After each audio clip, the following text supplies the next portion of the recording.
just about Cindy. Oh, I gotta say one more thing. Cindy had the nicest family when we were kids, and she had all these sisters and these wonderful parents. And her mom was just so wonderful to me. And they're all wonderful. All the kids were wonderful. It was a safe, pleasant house to go and hang out in, and I have nothing but great memories. And my father moved us to Maine, and I did so kicking and screaming. It was terrible because I had this wonderful nest of friends, and Cindy was just fantastic. So thank you for being here. Thank you for inviting me. I'm excited to talk about this issue because every time I get a chance to discuss it, I think we're that much closer to curing it. And I have been around for the 10-year plan to end homelessness, the 5-year plan to end veteran homelessness, the 10-year plan to end housing and food insecurity. I mean, I've been around for all of them and they're all come and gone. The 10-year plan to end homelessness is long gone. The 5-year plan to end veteran, and it hasn't ended any of it. And it's tough to talk about an issue that is this hard to understand, right? We're not talking about homelessness in Guatemala or, the Palestinian territory. We're talking about homelessness in the wealthiest nation on the planet. And so in order to understand it, you have to get your mind around how that can happen. How can we live in a country that has so much wealth and then, by my estimates, have 10 million people living on the street? And I see that Sarah is here, and Sarah is also a homeless guru and knows that she's from your neck of the woods, and she knows infinitely much about homeless kids experiencing homelessness, kids and youth. And it's an amazing thing to have happen in this country. And I've tried for more than a decade to try and find a way to get people to understand it better, because I think with understanding comes ideas, and with ideas comes, the solution. I was so desperate at one point that I wrote to the Pope. I spent a lot of time as a journalist, and I wrote a lot about poverty. So I got to go incredible places, and I wrote from really amazing places. I've written from the Palestinian territory, and I've written from Guatemala and Ecuador and places with just extreme need. So when I wrote to Pope John, the Pope Francis, who we have now, I said, I'm not writing to you about the worst poverty. I'm writing to you about the most unnecessary poverty. And we need somebody really high profile, which I consider him to be, to say, why is this unnecessary problem going on? So one of the things I want to just get across, first of all, is there is really only one cause for homelessness. You'll hear that there are 20 different things or 30 different things. My friend Diane Nyland wrote a book, Crossing the Line to End Homelessness, and she has 33 things, but there's really one thing. There is one reason for homelessness, and it's poverty. And every other thing that affects homelessness will not affect you if you're not poor. You can have a mental health issue, you can have a substance abuse problem, you can have a physical ailment, you can have any number of problems, and if you have enough money, you'll still have a house. I can take you to a home and show you someone with substance abuse disorder. I can take you to a home and show you someone with mental illness. I can take you to a home and show you someone who has cancer. And I can take you to a homeless shelter and show you all those people. The only difference is money. So until we get all of the excuses for why there's homelessness, they wanted it, they asked for it, there's this, they like it better, take all of that out of the equation, because none of it's true. And the biggest example I have of that, is Sarah's specialty, which is infants and toddlers. And there isn't an infant or a toddler that has chosen homelessness, but there are 1 million or more of them living in it. So once you accept the fact that there are so many little kids, the other incredibly rapidly growing percentage of the population is elderly in general, but elder orphans in specific. And an elder orphan is someone who has grown old alone. I wrote a book. The first book I ever wrote was Left Out in America, and I wrote it in 2005. And a minister in Carlisle, Pennsylvania read my book, and he called me up, and I was in the pickle aisle of the grocery store. I was working for the Bangor Daily News in Maine, and I was bartending because no journalist can afford to feed themselves. And so I was grocery shopping, and he called me and he said, you know, I read your book. I want you to come work with us at our shelter in Carlisle, Pennsylvania. And I was like, you know, invention of cell phones, I'm in the pickle aisle. And he said, I know, but I need you to come down here so we can interview you, because we really need your kind of heart, what you observed from people. We need that down here. So a very long story short, but the long story is in my book.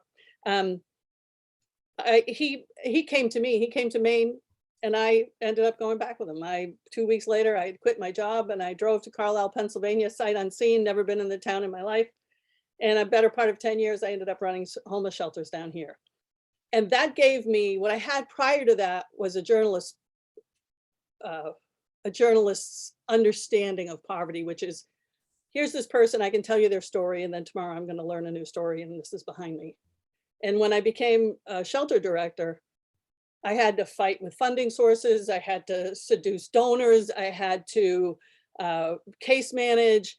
I had every aspect of homelessness, and I had it months and years on end. And the average person who is so unstably housed, it's a month's experience, rarely. It's a year's experience, generally. So after 15 years, I wrote my first book, which was that Left Out in America. So after 15 years, I wrote Still Left Out in America, which came out in 2020. And this is basically what I learned from being inside the system. It's what I learned coupled with what I observed when I was just living in homeless shelters and on the ground across the country, which was the first book, interviewing people and telling their stories. And this is what happens when homelessness happens on such a broad scale, and people, individuals, organizations, and the government try to cure it.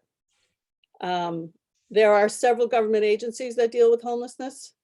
There's the Veterans Administration, there's Housing and Urban Development, there's the Department of Education, there's FEMA, the Federal Emergency Management Administration, and there's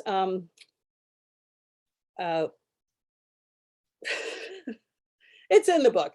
It was the one, Health and Human Services, excuse me.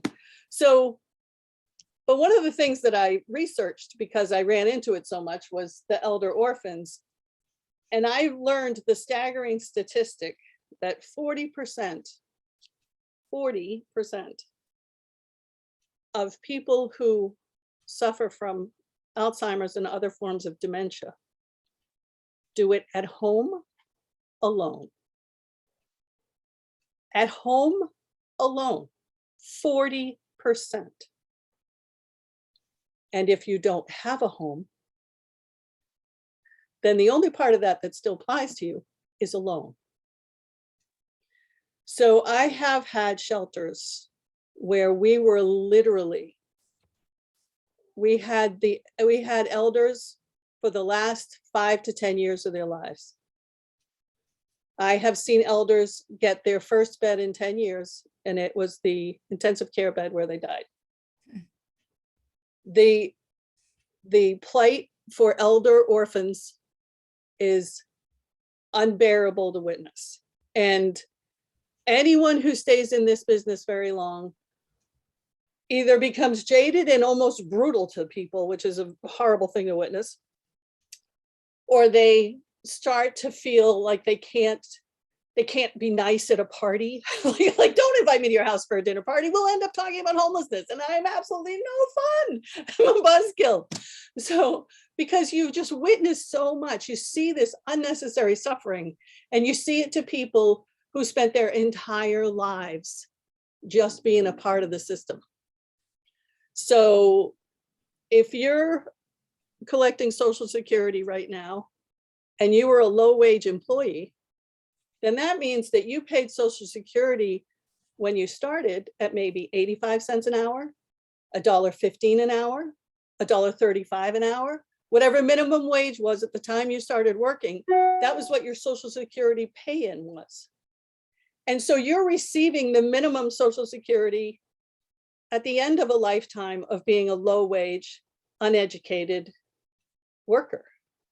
And that means that you're making $820 a month. There is not a place in the United States where you can rent an apartment and live with dignity for $820 a month. And if you don't have a much better something set aside, which you're not going to have as a minimum wage worker your entire life, or a family, then you're going to end up with me in a homeless shelter. And I won't be able to get you Meals on Wheels, because even though Meals on Wheels is one of the best charities known, I can't encourage people to contribute to them enough. They don't bring food to homeless shelters. They don't take care of the elders in that kind of need. And they don't take care of elders who don't have a home. So I'm going to tell you one last story about an elder orphan that I knew, who was one of the smartest people I've ever met. And that's that when you're really down and you're really out, you're really desperate and you do desperate things. Desperate people have desperate solutions. And this one woman, her name was Rose. She was very ill. And I'm not really even sure what was wrong with her, except her legs were always swollen and she had a great deal of difficulty walking. And so the shelter that I ran at the time, you couldn't stay in during the day. You'd sleep on a church floor overnight and you couldn't stay in during the day. So you'd have to go out. And Carlisle, Pennsylvania is only about 80 miles from Washington, D.C. We're due north of Washington, D.C. And I'll tell you, it's a brutally hot place in July and August. Brutally hot. It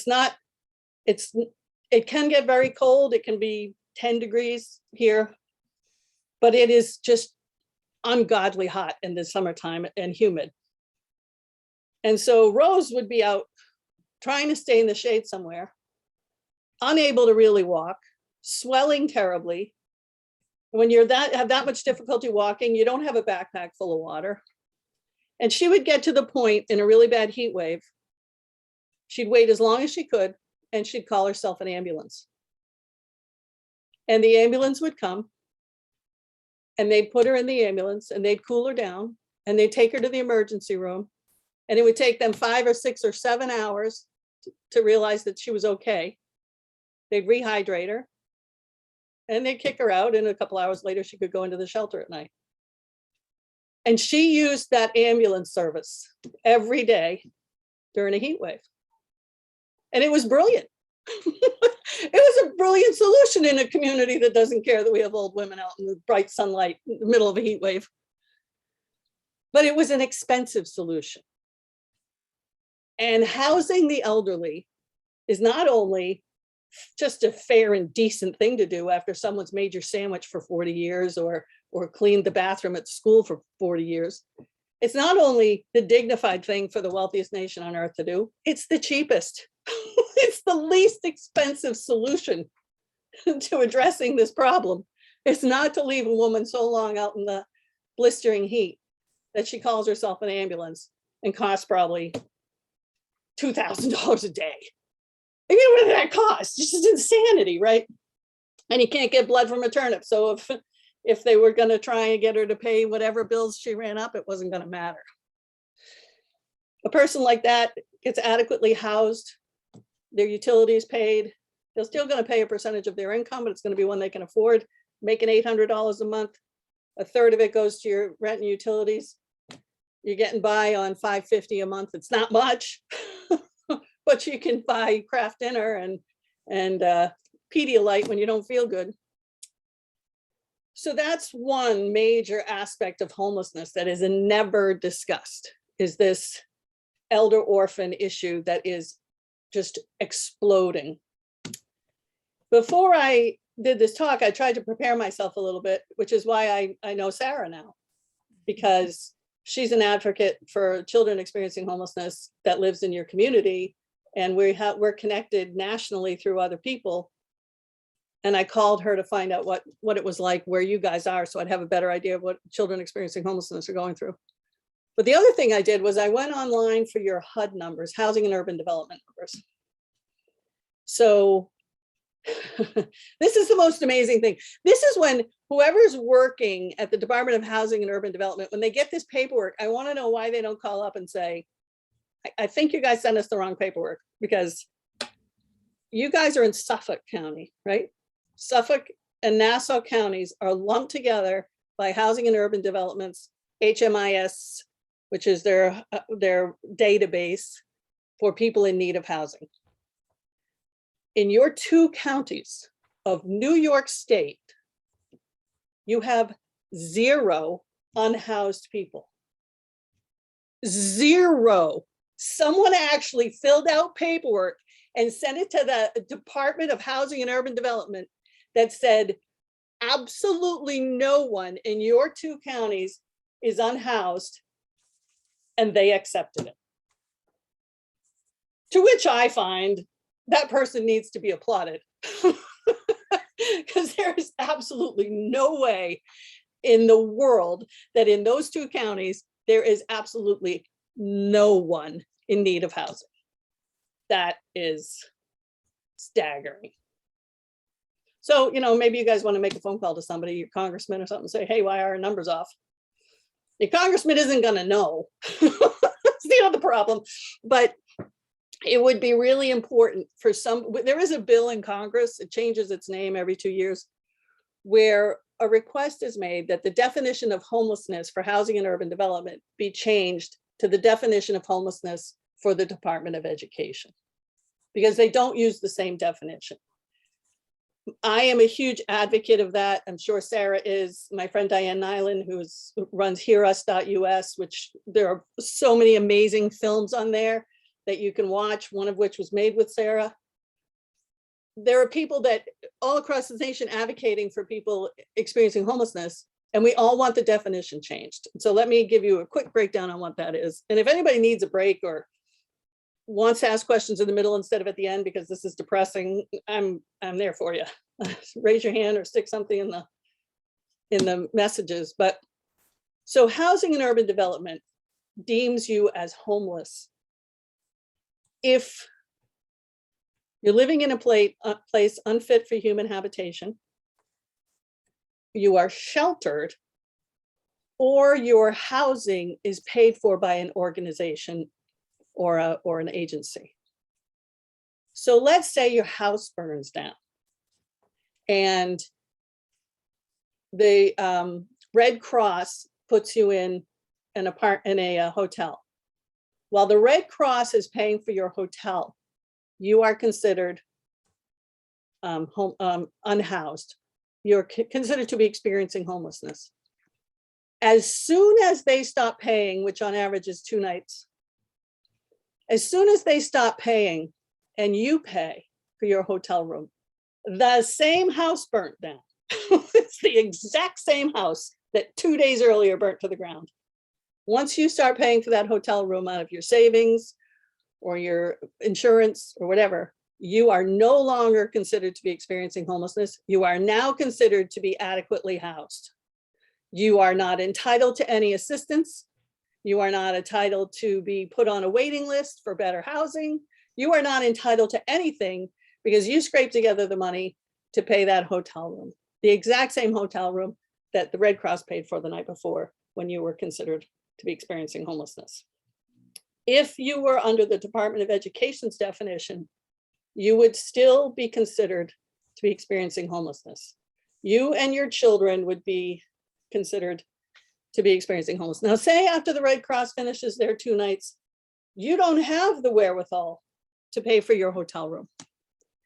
And mom's got a new boyfriend and he seems really nice and he's gonna let us all go live with him. Soon as you move in with mom's new boyfriend, you are not considered homeless anymore, according to Housing and Urban Development. You get no help or assistance, but mom's boyfriend has access to you, which I don't think is adequately housed. and yet you are no longer considered in need. My friend Diane and I spoke at the National Organization for Women conference in 2000, and I think it was 18 or 19. And we spoke about sex for stay. And the headline on our discussion was, what if Harvey Weinstein was your landlord? Okay, so maybe you're not Ashley Judd and you're not getting raped by Harvey Weinstein, but maybe you're just a woman with 2 little kids who can't afford to lose her apartment. And someone very much like Harvey Weinstein is your landlord. And I write in my book a story about this woman, Melissa, who she did not have much of an education. She was a low-wage worker. She fled domestic violence. She and her daughters ended up, unstably housed. And a guy ran an ad in the paper that he was looking for someone to help him around the house or on Craigslist or somewhere. And he had some healthcare issues and he needed someone to prepare meals and blah, blah, blah. And he gave this woman and her 2 children 1 room in his house if she would take care of him.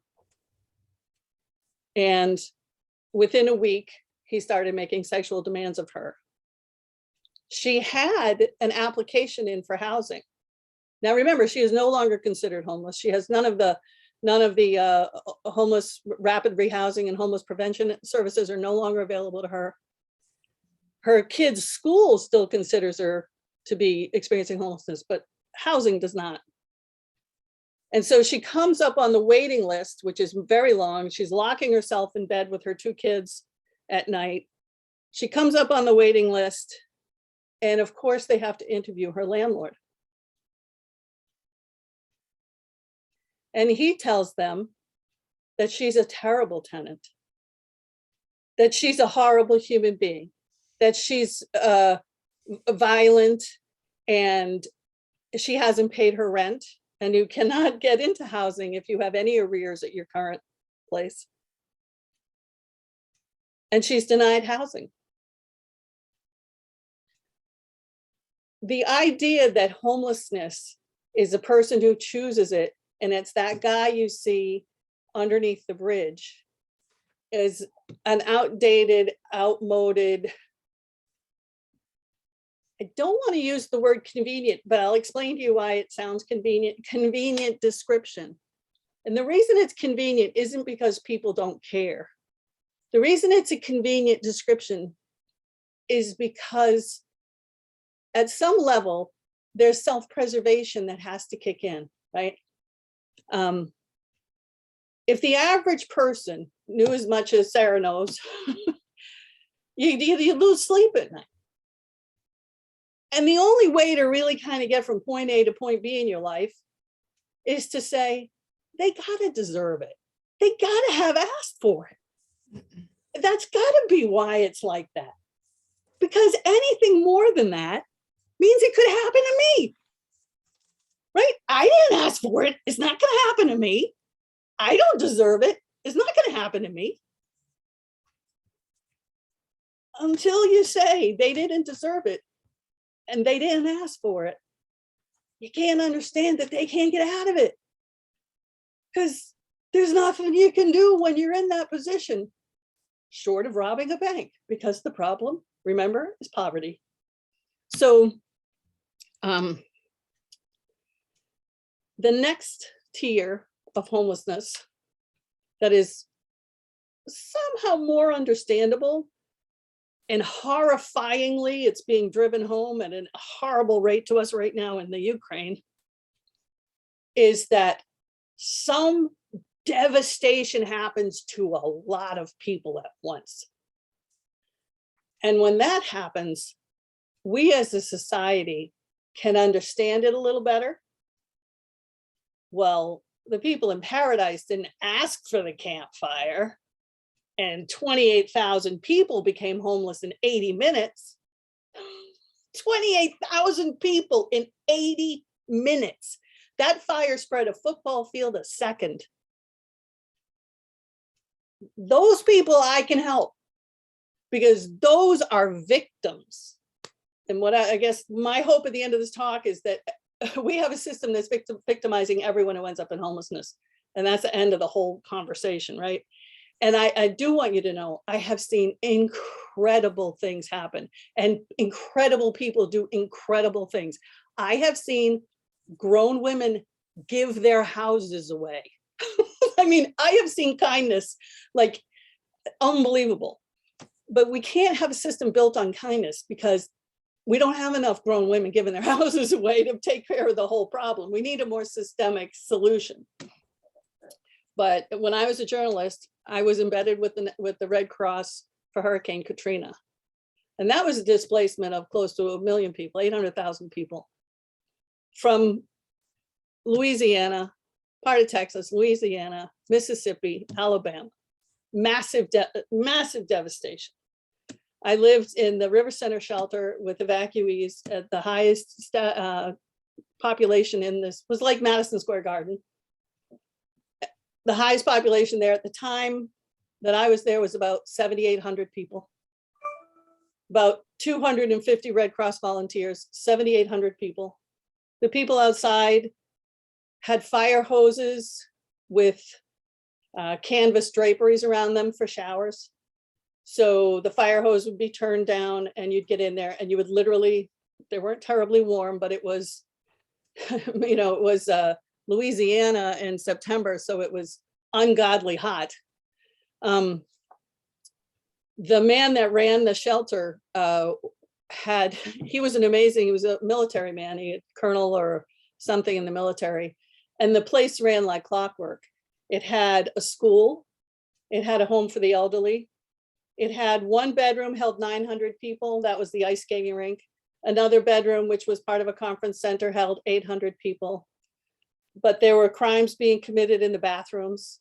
It was an unbelievable response in the middle of devastation.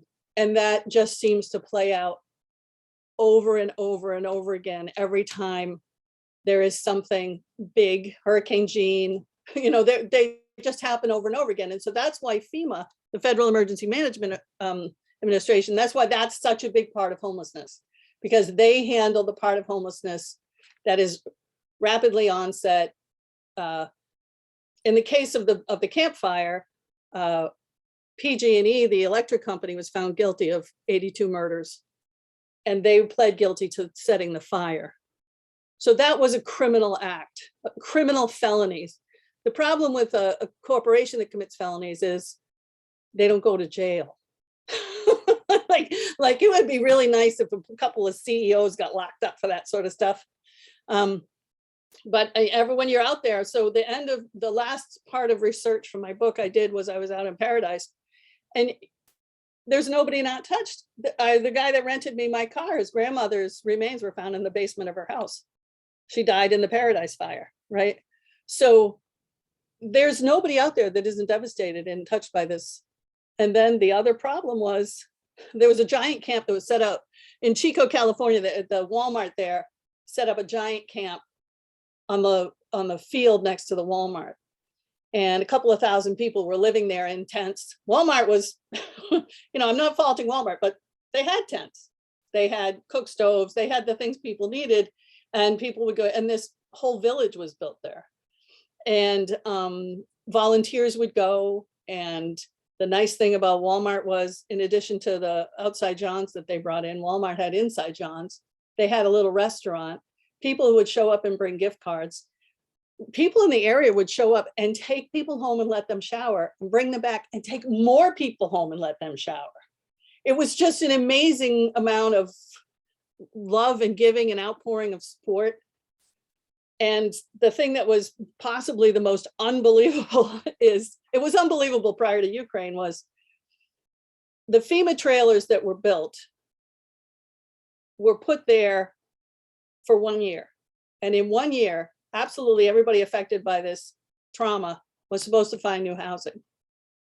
Well, that's pretty fast. I mean, if you owned a home, you couldn't even sometimes get your insurance company to pay out in a year. Plus, a lot of insurance companies were part of the lawsuit against PG&E, and they weren't going to pay out until they knew the resolution of the lawsuit. I mean, there was a lot of problem there. And so the year expiration for these trailers was May of 2020. Well, we all know what happened in March of 2020. So there was no way to get these trailers emptied because the people had nowhere to go. Like without a pandemic, it would have been a nightmare. But it was exponentially worse because of that. I'm going to save kids for last. So the next to the last topic, and then maybe we can talk questions, but the next to the last topic for homelessness is the chronically homeless. Those are the people you see. Those are the people who are so ungodly desperate, they don't care that you see them. They don't think there's a chance they're going to be able to protect anything about themselves from you. They live in camps that may be visible. They might be out behind a grocery store. They might be, living in a park in New York City, and you go in to see a show and you see the people. The chronically homeless. So there was a 10-year plan to end chronic homelessness. This is one of these plans. And so the US federal government had a definition for homelessness. And the definition for homelessness, when I first got in the homeless business, was that you had experienced homelessness 4 times in a year. Well, no, 4 times in 3 years. Okay. So let's say you had a home and then it burnt down and you lost absolutely everything you had and you didn't have renter's insurance and your landlord had the building insured, but that means nothing to you. So you lose everything you have. You're homeless for a while. You start living with your Aunt Sylvia. HUD doesn't consider you homeless anymore because you're living with Aunt Sylvia. And then Aunt Sylvia gets mad. She walks in the bathroom, your makeup's everywhere. She goes for jelly, the jelly's gone. She says, I've had it with you. I'm sick of having you and your 5 kids here. Get out. That's your second experience of homelessness. So let's say you're going along fine, you're working, you get a diagnosis of something pretty bad, you have to have surgery, you lose your job, and you end up with your kids at the local church. It's your 3rd time experiencing homelessness. The church tries to help you get on your feet. You get a waitressing job. You manage to make $50 a day so you can pay your own hotel room. You're not homeless anymore. And then the busy season comes in. I live in the area of car shows. There's a car show for the weekend. They empty all the hotel rooms of the homeless people that live in them so they can rent them for 5 times as much that night to the guys coming to the car shows. And there's your 4th experience of homelessness in 3 years. Housing and Urban Development used to consider you chronically homeless and you would have an extra chance to get help. But then there was the 10-year plan to end chronic homelessness. And the best way to do that, if you're not going to throw a whole pile of money at affordable housing and other supports, is to change the definition of chronic homelessness. And that's what the federal government did. So the definition of chronically homeless was to prove that you spent 364 of the last 365 days unhoused.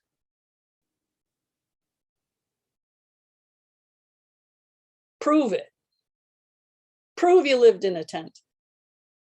Prove you were unhoused for 364 days consecutively. And if you rented your own hotel room in the middle, you didn't make the whole year, so you're not chronically homeless. Our chronic homeless numbers went way down. It was a dramatic drop in chronic homelessness. The headlines in the newspaper say, chronic homelessness cut in half. I tried to be your vice president, but no, I lost by 63 million votes to Dick Cheney, a man who shot his friend in the face. That hurts somebody's feelings, I'll tell you. Anyway, so the last one, basically, and there are a lot more categories of homelessness, but the last one is children. So the Department of Education, there are two organizations, I think, that do a bang up job helping the homeless. One is the Veterans Administration. And even though they actually use HUD numbers, they have a lot more money than just HUD housing. They do use HUD housing, they call it BASH, but it's the exact same housing stock.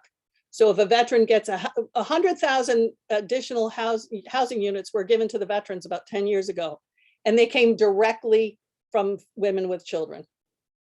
So there was no additional housing stock. 100,000 new veterans houses, 100,000 less for families with children. Not a single additional Section 8 house. And I don't know why people don't love Section 8, because the poor people don't get the money.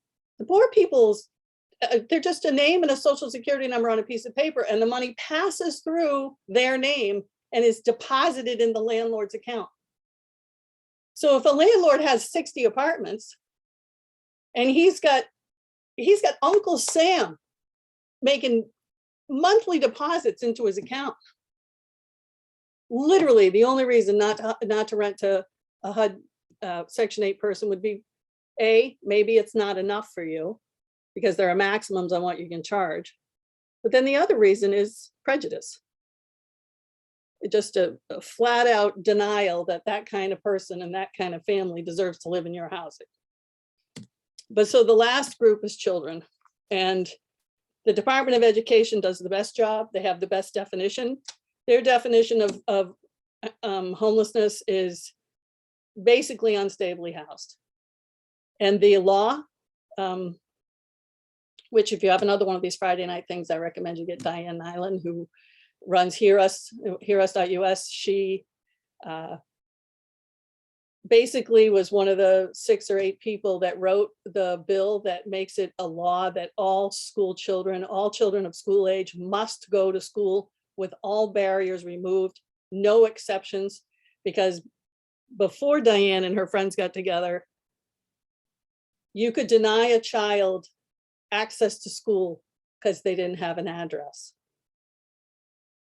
And why should we be paying for their education if there isn't somebody paying property taxes?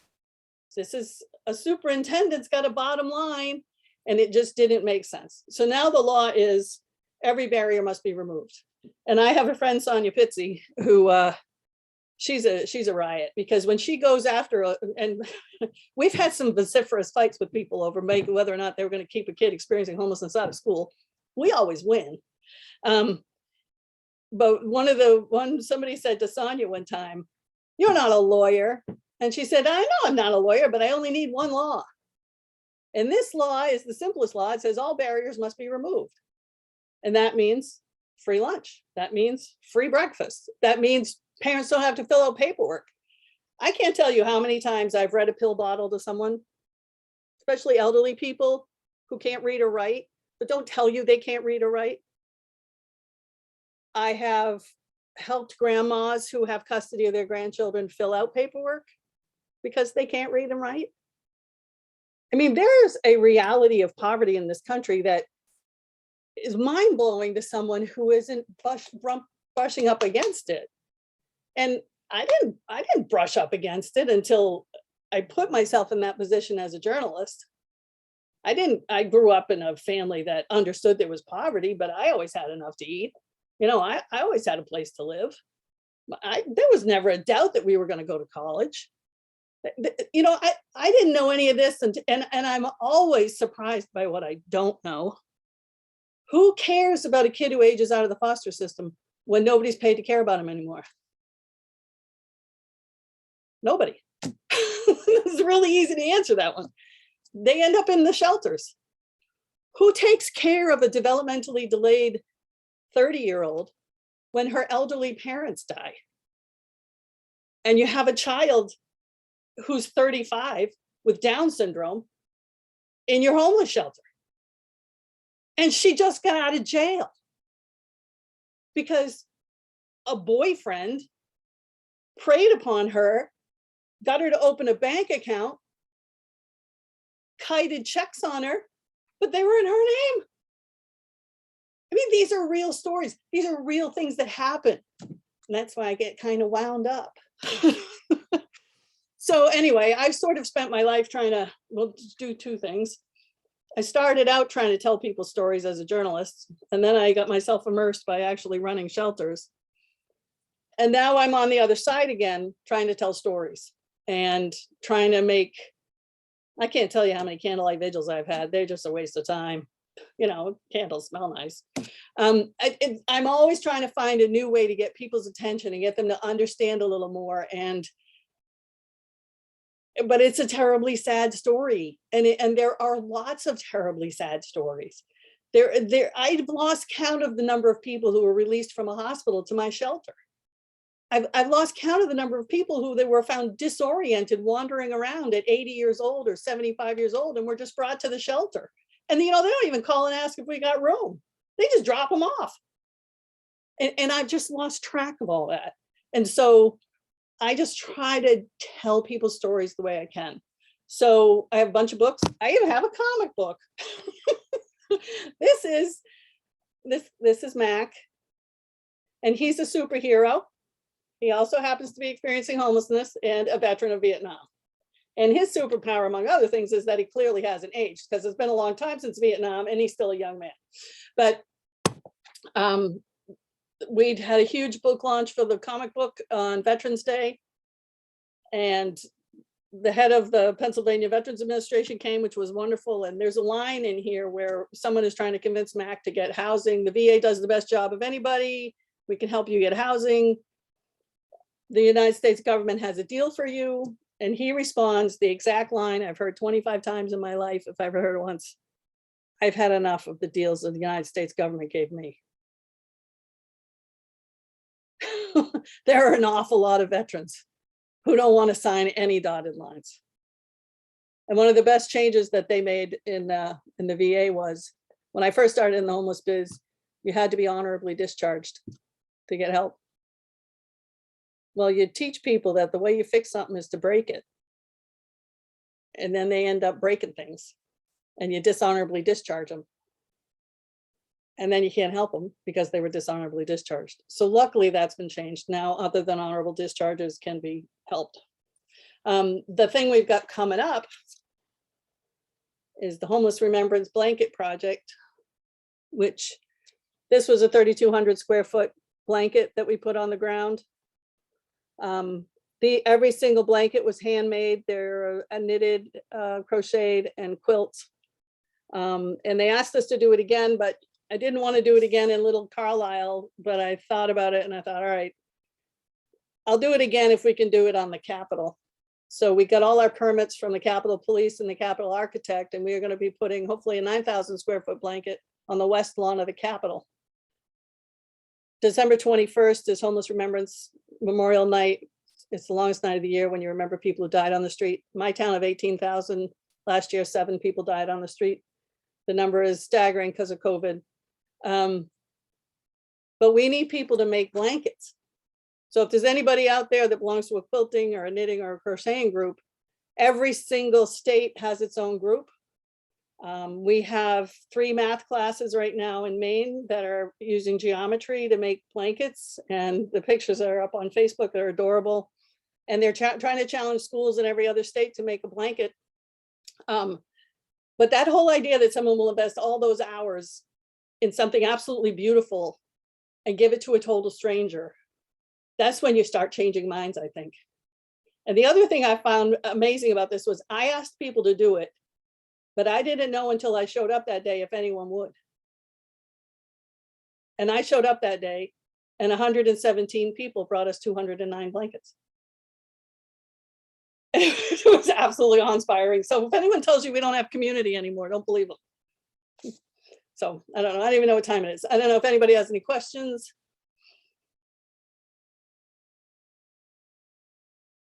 Pat, I know that Stacy Stanzione wanted to know who had the numbers as 0, because she said she just did the PIT count in January, and she wanted to know where you got those numbers. I went to, I can forward to you the link I have. Those numbers are your 2021 pit count numbers. That's And- really, sorry, I'm not on the video. That's really, so I've been doing this for 2 years. I work with a nonprofit homeless shelter, one of the only ones in Suffolk County.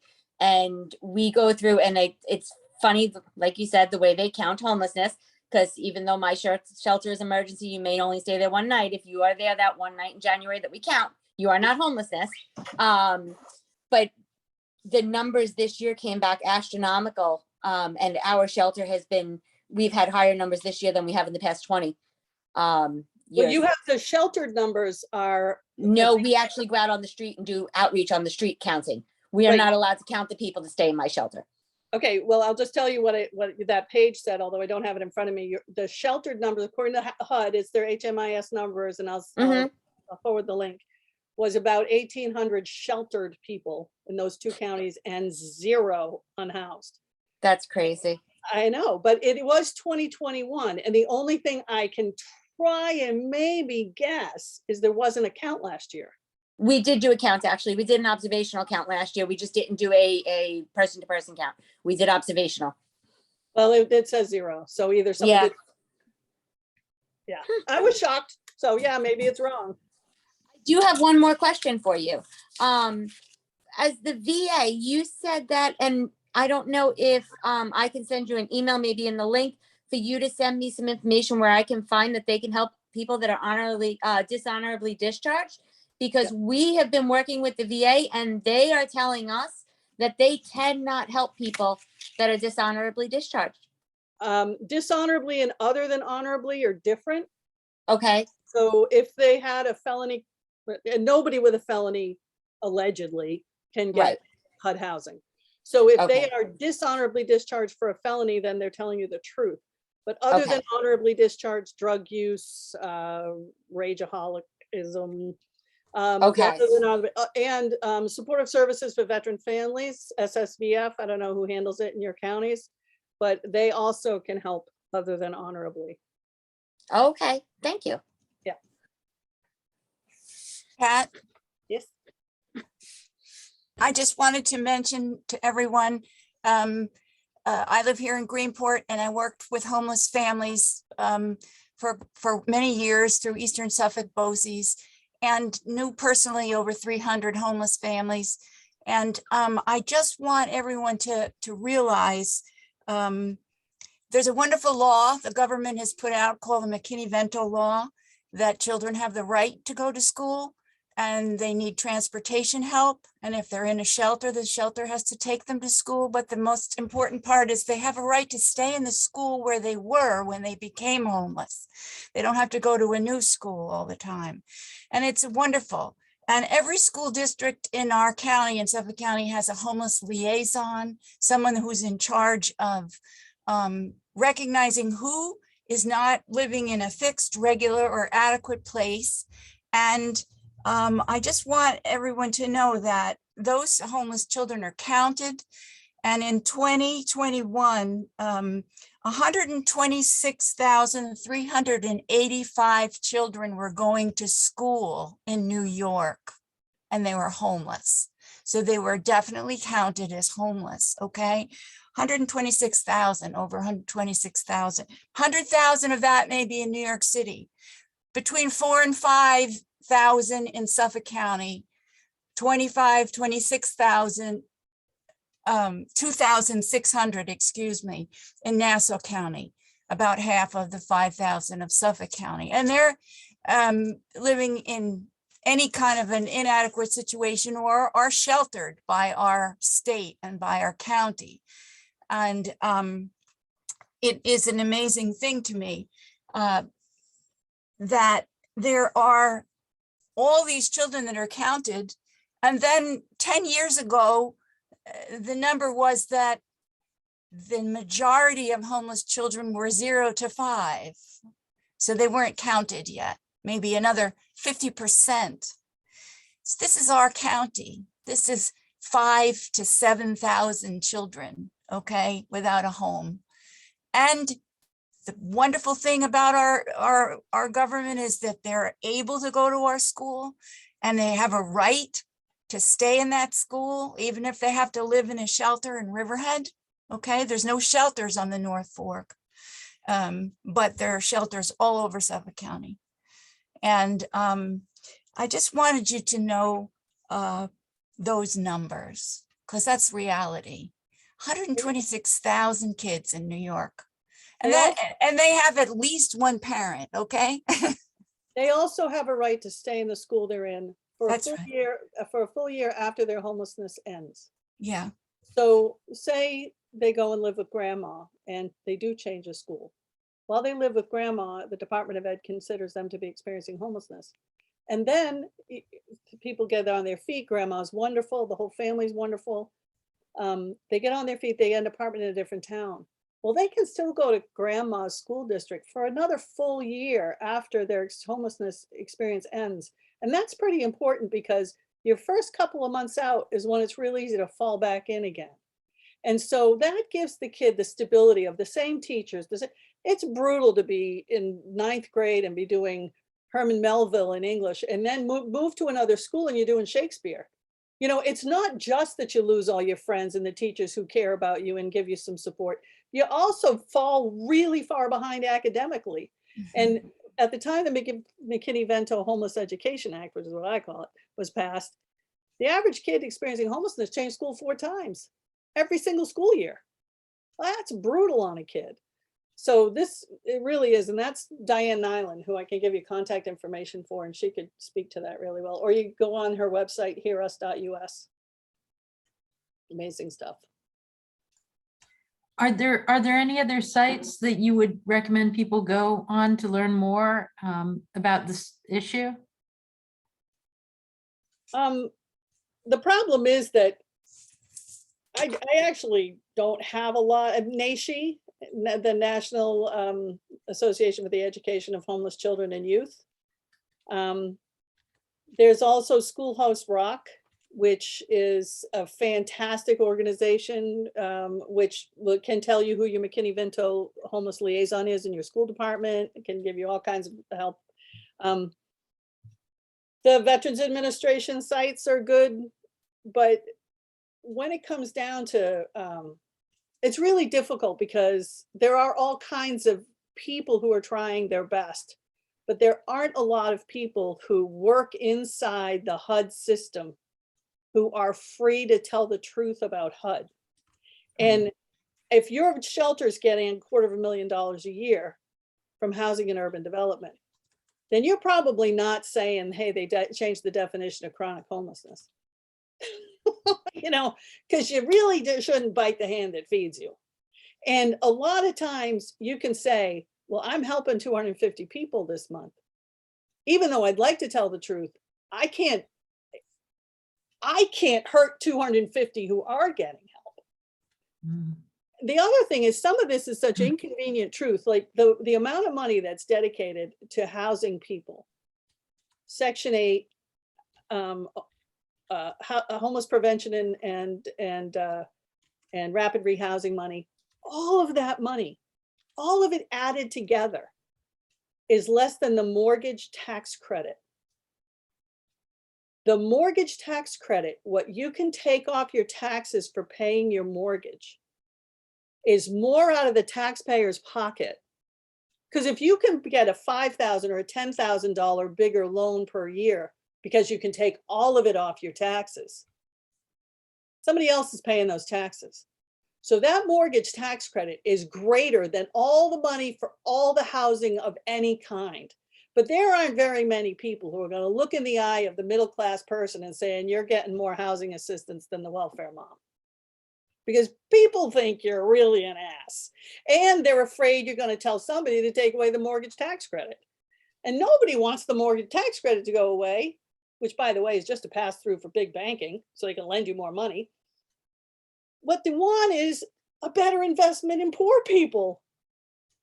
But every time you bring up these conversations, we have so much horizontal hostility, us versus them. If we give more money to the poor, does that mean I'm going to lose my, that you can't have these conversations. So there's very few people who are a big enough jerk, me, Diane, a few other people, who will just say, look, there's got to be a better way to fix this. And you don't fix it by screwing somebody else. You fix it by fixing it.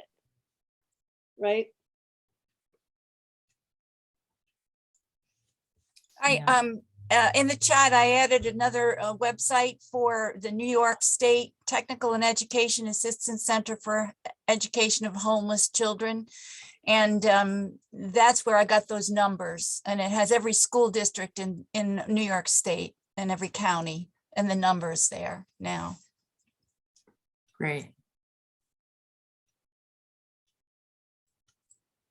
And this has been so enlightening, eye-opening, shocking, but also heartening, because it sounds like people really do care. Does anyone else have any other questions for Pat or comments? Can I ask a question? It's Cindy. Yeah, please. So Pat, besides knitting a blanket, Yeah. can you give us 1 or 2 concrete steps we can take to address this from our point of privilege? I mean, is it writing letters? Who do we write letters to? What is it? What can we do? Well, Secretary Fudge is new. I wrote these books. They're called the Priscilla series, and it's basically explains homelessness to 8 to 80. So they're little books for younger kids, you know, and they're sweet little books that, you know, they tell the truth about homelessness, but they do it in a kindler, gentler fashion. But in the last one, there's a series of 4. The last one, I make Secretary Fudge President of the United States. So it's Priscilla's Picnic with the President, and Secretary Fudge becomes President of the United States because she's the finest Secretary of Housing and Urban Development we have ever had.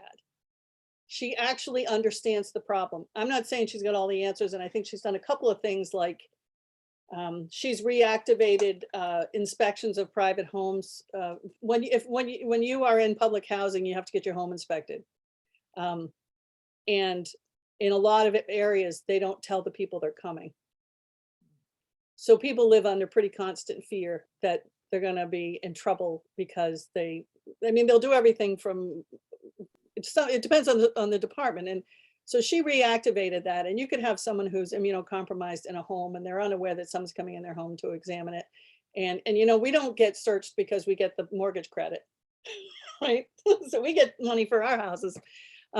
So I think if you wanted to write to somebody, you know, congressmen and people like that, if you say, look, I'm really interested in homelessness, can you write back to me? That could be interesting to see what they have. Constituent services, see what they say.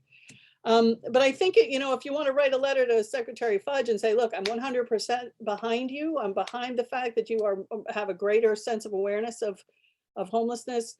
What can we do to be supportive to you? I think she's great. And I think she would be a good president. The other thing you can do, though, I mean, people call me up all the time and they'll say, oh, it's really cold and I see a guy out in the middle of the street. Should I take him home? And I always say, no, do not take him home. Like, I'm not trying to make people crazy. I'm trying to make them aware. If you see someone who looks like they're in trouble, call them an ambulance. Don't take them home. I do know people who've given away their house. In my Priscilla series, I write about these 2 women who give someone a house, because I know 2 women who gave someone a house. I mean, they actually saved money and bought a second house and gave that one to a family too. So you can do huge things, but you can call the local school and see if I know there are 5 people, right? There are 5 Shelter Island, Doubled Up, or McKinney. Yeah, Ventures 5. kids. 5 on that kids. list. So you could call your local homeless liaison and say, does that family do those families need anything? Do those kids need anything? Do they need more backpacks or new shoes? Or maybe they'd like to have shoes that look like what the other kids wear. You know, I've sent kids to school in August in winter boots.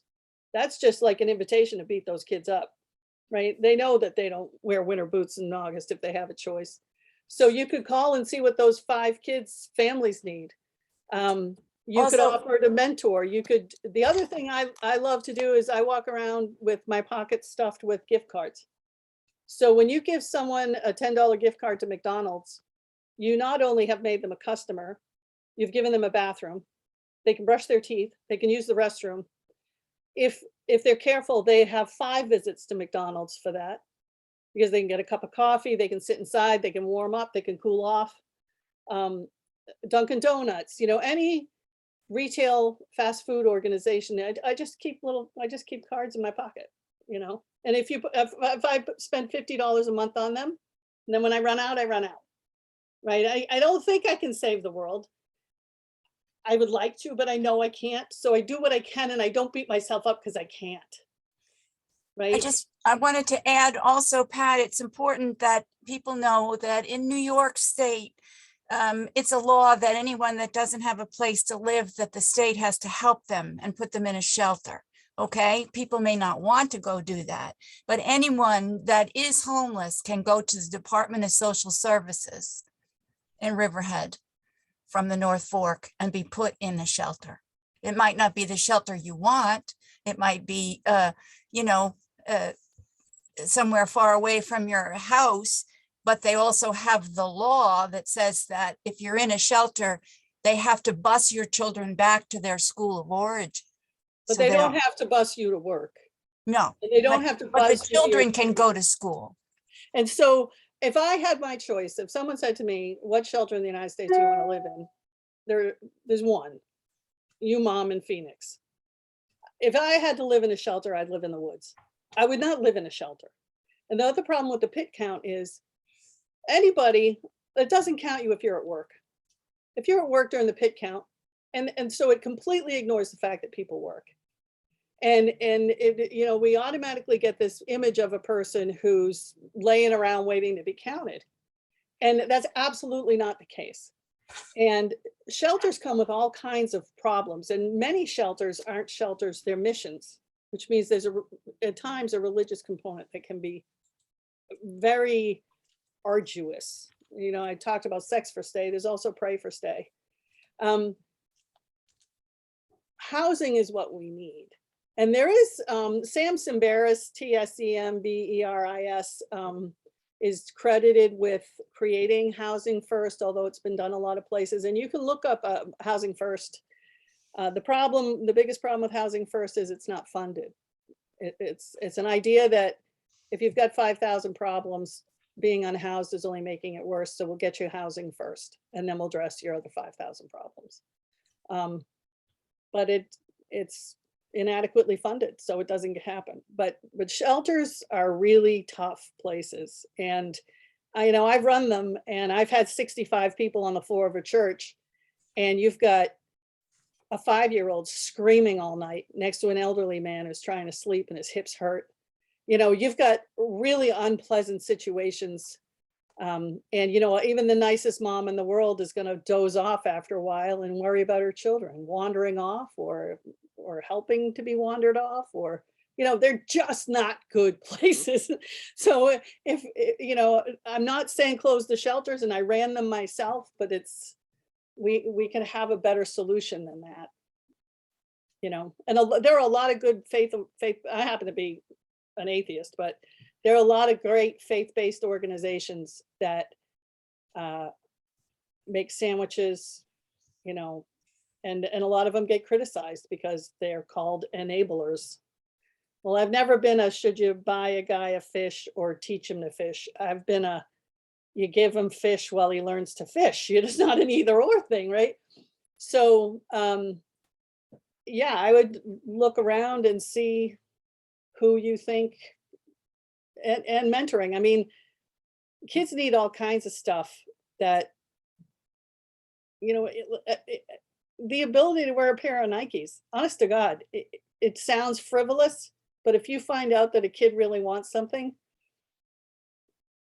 it can change their lives to be valued a little bit. And I think that's what the blankets do. But I get criticized for the blankets. I got a call from a lady, why aren't you doing sleeping bags? Nobody can do it, right? So you do what you can.